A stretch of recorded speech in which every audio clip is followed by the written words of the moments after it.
Hey folks, welcome back to Let's Play Empire Earth Gold Edition Street Fighter Champion Turbo, whatever. I'm the Serious JG, saying to recorded a Romance of Three Kingdoms video the other day that it would be the last video before my surgery, but that is a lie, because I'm in a hotel in the town where I'm going to go under the knife tomorrow. Trying to use this as a way to distract myself. This may be the first LP video ever prepared by someone who's about halfway through bowel prep. Fun fact I thought you'd want to know. Don't look that up if you don't know what it is, but I may have to do some editing because I am recording this fairly close to a bathroom. So now that we got that fun background out of the way, for anyone who's still here, we're going to finish off the Greek scenario, or campaign rather, with "And Alexander Wept." This is about that crybaby Alexander the Greater being sad because everyone thinks he's just a silly parody of Big Van Vader. That might not really be what it's about. Let's find out. The cities of Tyre and Gaza have been captured. The kingdom of Egypt has surrendered without a fight. And when Alexander made a pilgrimage to the shrine of Ammon in the western desert, the high priest there hailed him as a living god king, son of Ra. Sun Ra, the 70s musician. Of all Egypt. But Persia remains a thorn in his side. Persian forces, reformed and still led by Emperor Darius, are threatening to renew their hostilities. They must be dealt with once and for all. They shot Cyrus! Oh wait, Cyrus is gone at this point. Rumors of an assassination plot have reached Alexander's ears. Though uneasy, he knows he must press forward, for there is no other direction he would even consider to go. Somewhere in Asia, his destiny awaits. I don't remember. I mean, I could easily look it up. Does Darius, like, you got Cyrus, who's referencing the Warriors, because the Warriors is based on a book. The film of the Warriors is based on a book, which was, in the loosest possible sense, inspired by a book about a bunch of Greek soldiers who were cut off during an invasion of Persia. But I think that was, I don't know if that's earlier or later, because that had, you know, like, the character Ajax is a reference to the Greek Ajax, even though I don't think Ajax of Trojan mythology fame was involved. And I'm blanking on all names. But Cyrus was the Persian, and now this is Darius. We got the tomb of Xerxes is going to be part of this. I don't remember the sequence of the different Persian leaders, but I do know we got Gaza. We're going to be heading into Babylon and trying to take over Persepolis, and that will end the Greek campaign, because indeed that would certainly represent the, you know, Greece as an empire at its height. So it would make sense that you would wrap it up here, because after Alexander dies, I don't know the history in detail. I mean, the most famous ancient Greek I know military historical figure after this would be General Pyrrhus, because I know the term Pyrrhic victory is named after a Greek leader who defeated the Romans but lost so many troops that, you know, whatever. But I only know about that in the loosest possible sense. I know that the Greeks kind of gradually collapsed and were eventually kind of subsumed into Rome. And like the whole thing about the, you know, these gods with two names, a Greek name and a Roman name, is because the Romans kind of militarily took over Greece, and they were like, "Hey, check it out! These guys have a way better culture than us. Let's take their culture and adapt it." And the most interesting of those is that, like, Mars in Roman mythology is kind of a badass, while Ares in Greek mythology was, you know, a bit of a braggart who was secretly a wuss when it came down to it. But at any rate, Alexander, well, history, it's just over. So when Alexander set out to subjugate the Persian Empire, he went not merely to conquer. He went to forge a vast political state that would survive long into the future. And so every step of the way, Alexander took great pains, not only to subdue the people of Asia, but to win their respect and their support. We might not be playing it that way. As early as his first conquest in Turkey, military governors appointed by Alexander were given the familiar Persian title of satrap. They also adopted Persian dress and Persian customs. As his empire spread, the young Macedonian made certain that his administrators and generals married the daughters of leading Persian families. Alexander himself presided over mass weddings between his soldiers and their Asian concubines. The Greek conquerors and the Asian conquered were to put aside their differences and live side by side as equals within the vast empire he was forging. At least that was Alexander's intention. But officials and men within the Greek army, fearful of losing their special privileges as conquering Macedonians, conspired against their leader. On several occasions they mutinied, and more than one deadly plot against the young king was uncovered. With rare exception, Alexander punished those who sought to betray him with the utmost severity. Before all other considerations, his empire came first. After all, Alexander had built it, and Alexander intended for it to last. There's a mechanic in this where there will be a couple of villages, small armies and villages, and I believe we can, if we defeat the army and leave the town center intact, we conquer the town and we get civilization points. I think that's how it works. Whereas if we just destroy the town outright, we plunder it and get gold and iron. And we have been building up our civ points and spending them as wisely as I could throughout. At this point, gold and iron are going to be more important to us than civ points, I think. Anyway. It will benefit you to search for the 2 indigenous villages that can be settled by Alexander's new cities. Great rewards can be found there. To get more gold and iron, plunder the imperial Persian treasury at Babylon. The Persian Empire is quite vast. It's helpful to keep citizens traveling with the army so they can build any necessary buildings. Maybe we do want to just take over the cities instead, because we'll get some gold from Babylon. It's helpful to keep citizens traveling with their armies so they can build necessary buildings along the way. Xerxes' tomb in Persepolis provides great benefit to the Persian Empire.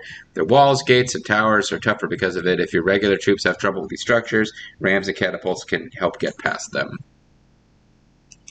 Alright, let's wrap this story up.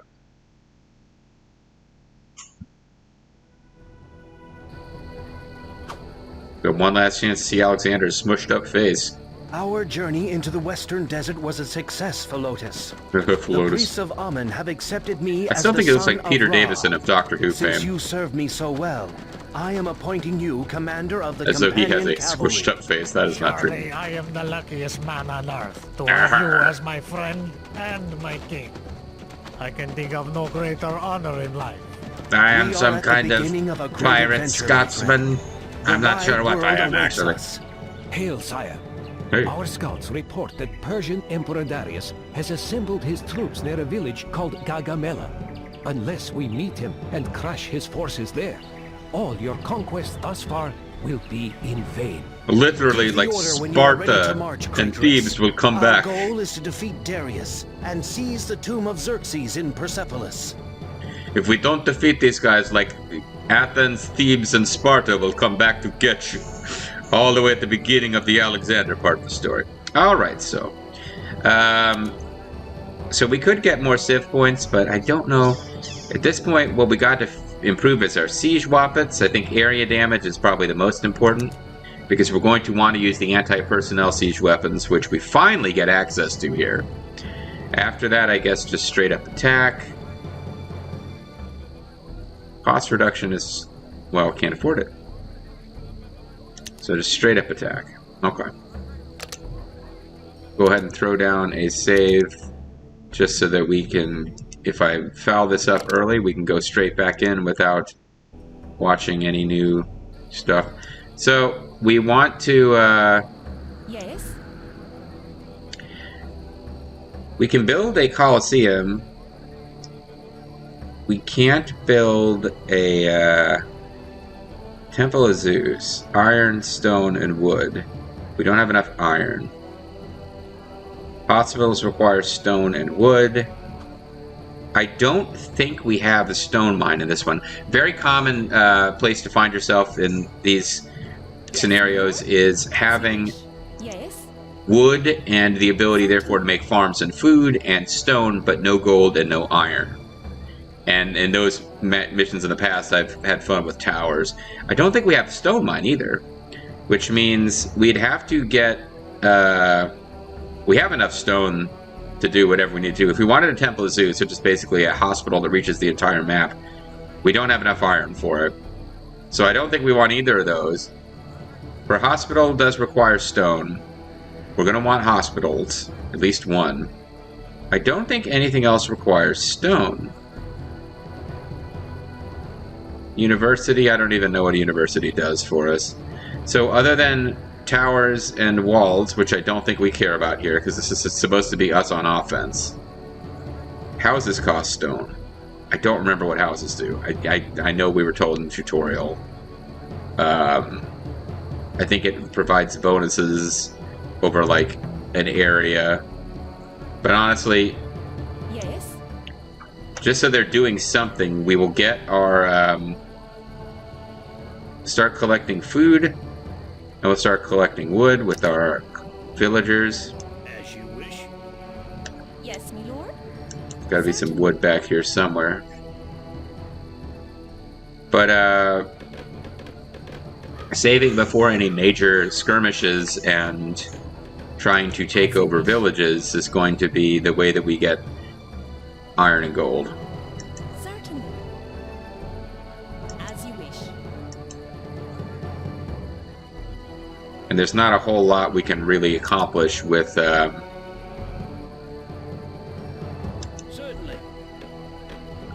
with our civilians. They're going to be in charge of things like building a siege factory for us. We've got the basic troop producing structures.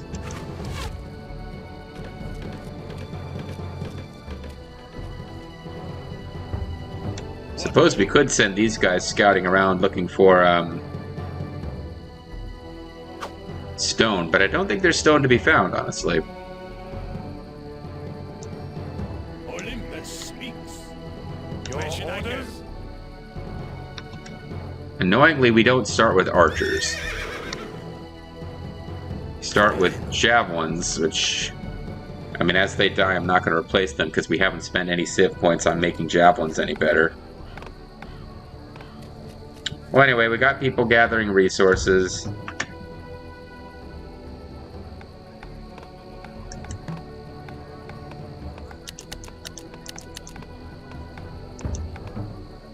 Go ahead and get that better. Probably don't care about it. I don't think we'll ever be short of food. Where should I go? Phalanxes are iron. Companion cavalry are gold. The issue is, do I want to try to build archers or just go completely without archers? Because otherwise, I upgrade these guys and then build more of them. And eventually we're going to need to build siege wappets.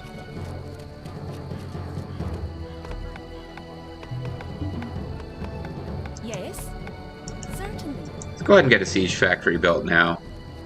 We're going to, it's a large map, and we're going to want to expand across it, but there's not a whole lot of point in not As you wish. having all of our resources at hand. Because I think this is one of those, we're going to have a big pitched battle, and we got to win it, and then they'll retreat, and we got to, like, fight and pursue them. So there's not a lot of point in not bringing some siege wappets with us. I think our early fights against, like, villages and stuff, we don't need military help. We will need a hospital, though.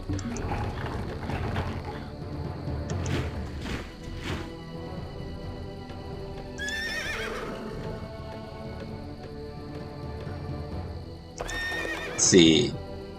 For the cost of a cavalry, I can make all of our cavalry better at all these different things. The real issue is we don't have a lot of iron. Your orders? So making our phalanxes better is going to be challenging. I can build archers, but if I build archers, we're not going to have enough gold to fully upgrade companion cavalry and archers. And archers do tend to be pretty important. Stone throwers cost gold. All of these cost gold. Yes, my lord? Alright, well, let's get a hospital built anyway. Certainly. Where should I go? For honor and glory. Because if I waste anything here, all I'm wasting is stone. That's not that big of a deal.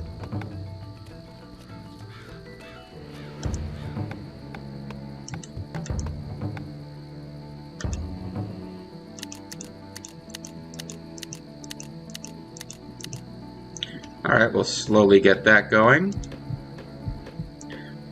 But as long as hospital up is just stone and wood, I think having one upgraded hospital, like, we're going to eventually want to have hospitals up on the front lines to make things easier, but I don't know how we get more stone, so I don't want to get super wasteful, but like the worst case scenario is we got guys marching all the way back here to get to a hospital. If we have a major battle and then, you know, have some losses. Your orders? Your command. Let's start exploring. Your orders? Your command. The gods will grant.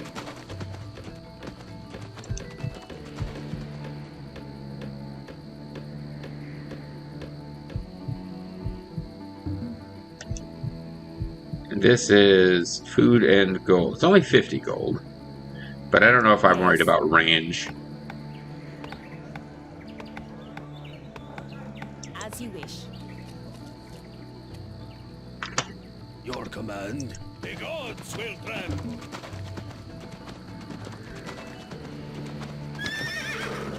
Your orders? For the throne. Your command. Kingdoms will fall. So we're just kind of exploring. Command. The earth. I'd love to come across some stone. If I come across stone, I'll feel a lot more liberal about, Command. you know, building hospitals. The earth is not enough. But it's not like there's a wonder I can build with food, stone, and wood. I'm always going to be needing to be careful about overspending on... As Alexander oh. again plunged into Asia, he knew he had to plan carefully. Citizens in Gaza could provide food and lumber for his campaign, but gold and iron would be harder to Where come should I by. go? Tell He you would what. have to plunder what he needed from the cities he conquered. Craterus and Philotis would be indispensable to him during this operation. If either fell before the tomb of Xerxes had been seized, disaster would result.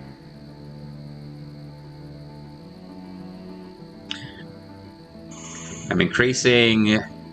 Because phalanxes, that all we have to spend iron on is phalanxes.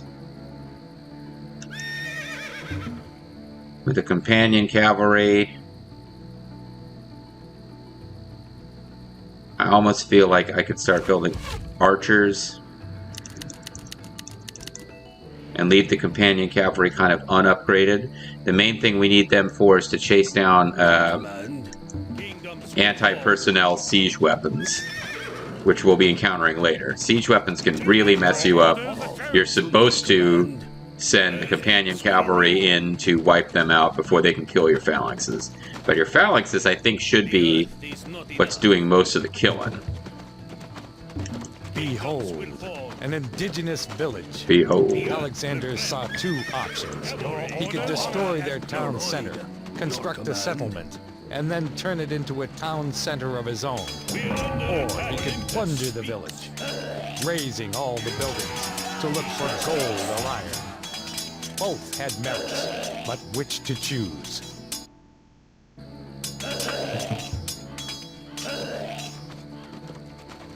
Guess our heroes can handle this village. The earth is not enough. Where should I go? Well, I'll tell you what, let's save. See what message we get either way.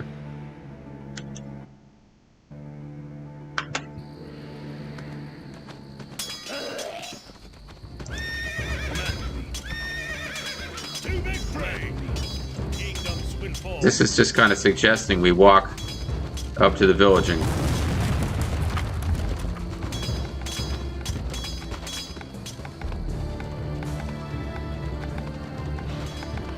The enemy is ours.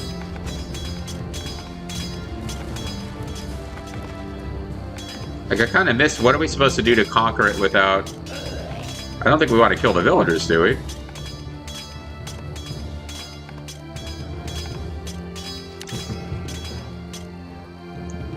Destroy the Bedouin town center, develop your own town center in its place in order to win civilization points, or simply wipe out the whole village to get gold and iron. I think we ought to just wipe them out. Let's see if, Your command. let's see if we... My Lord Alexander. Oh. The natives speak of a great Persian vassal city Persian? called Babylon. A citadel of great wealth and beauty. Perhaps there are stores of resources in Babylon for us to plunder. Good point. I just want to see if we get a special message for which choice we get, because if not, I know it sounds in character for Alexander that we would build our own town center and take this over and get the civ points, but probably we just need to plunder for gold.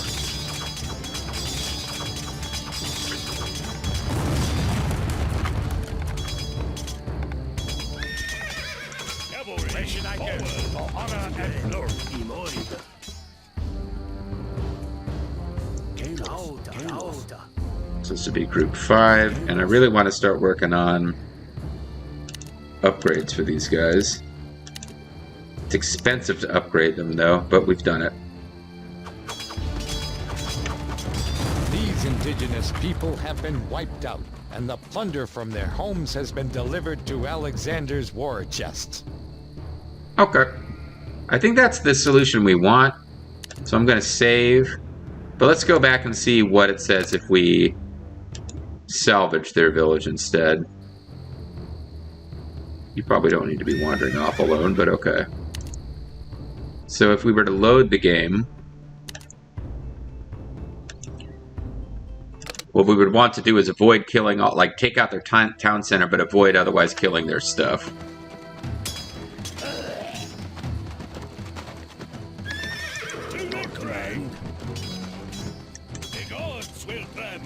So we'll get some villagers heading over here to build our own town center. Yes. Doesn't matter, like, well, it doesn't matter. We're not going to keep this, so I don't have to have them being efficient, I suppose.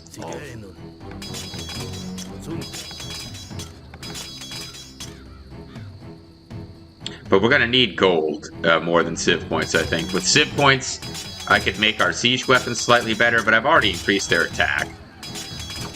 I mean, cost reduction would be nice, I guess. My Lord Alexander, the natives speak of a great Persian vassal city, a citadel of great wealth and beauty. Yep, got it. Thank you. Citadel of great wealth and beauty. This game has a fan base in Eastern Europe that still is into it. Either that, or they just happen to write the wiki, or they just made like 2 comments on the wiki, and I'm way overinflating the importance. But I do feel like I'm not sure where this game was developed, but from the accents, I'm not sure if it was always Americans who were providing the free, unpaid voice acting for this game. Where did our villagers go? I sent villagers from these farms over. They couldn't have gotten killed. There they are.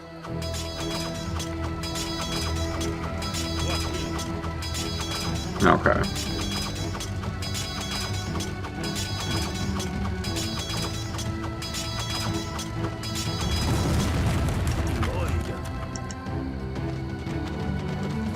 Yes. Alright, so you guys build a town center, or I guess a settlement. And this will convert the Bedouins. They will be assimilated into the Greek collective. Resistance is futile. But we'll see what the dialogue, or rather the narration is for this, and then we'll go back to the reality where we just sack them.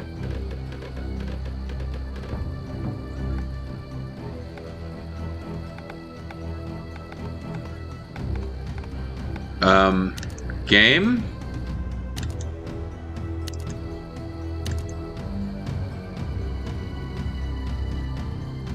Develop your town center in its place in order to win civilization points. I just did that.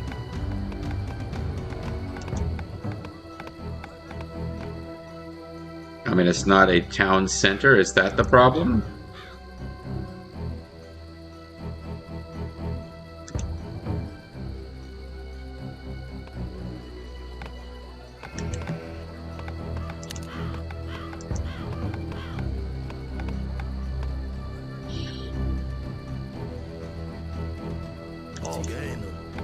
I'm confused about what exactly I have to wipe out before they will work for me. I don't think I want to kill all the villagers. I don't think it matters if I kill the houses.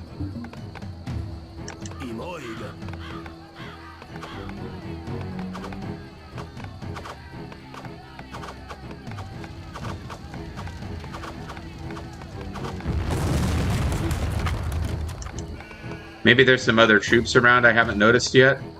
Because I think if you kill all the villagers, all the farms and houses, that's when you take out their treasury or whatever.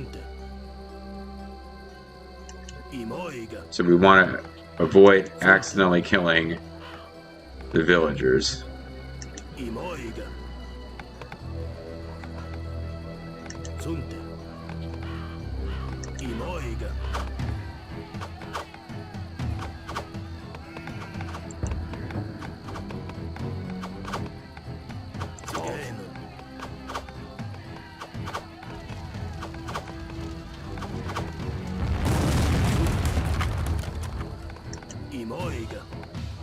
I don't know. I'm confused. I'm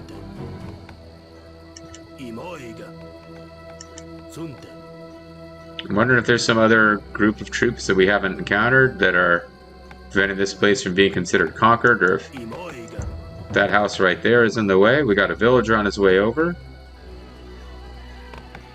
Like, what would we have to do to conquer instead of destroy this place? I don't know. We can figure this out. We're calling it a video. And if we can't, I guess we'll also have to call it a video at some point. Maybe the issue, it has to be a town center. Yes?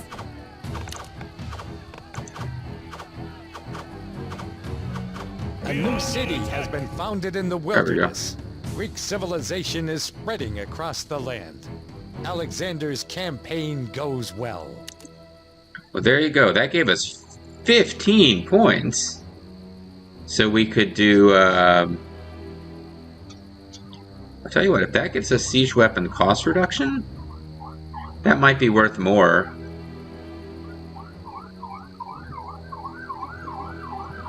Because we'll definitely need siege weapons at some point. This might be worth more than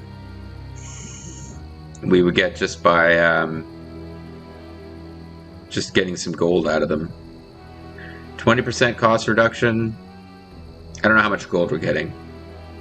Let's go ahead and go. I feel like it's a nicer reality where Alexander's spreading civilization instead of just wiping dudes out. So maybe we'll try to play from this position and see what happens. We will get gold for sure from conquering, what do you call them, Babylon. So maybe that'll happen in the next video. Who knows? See you guys next time.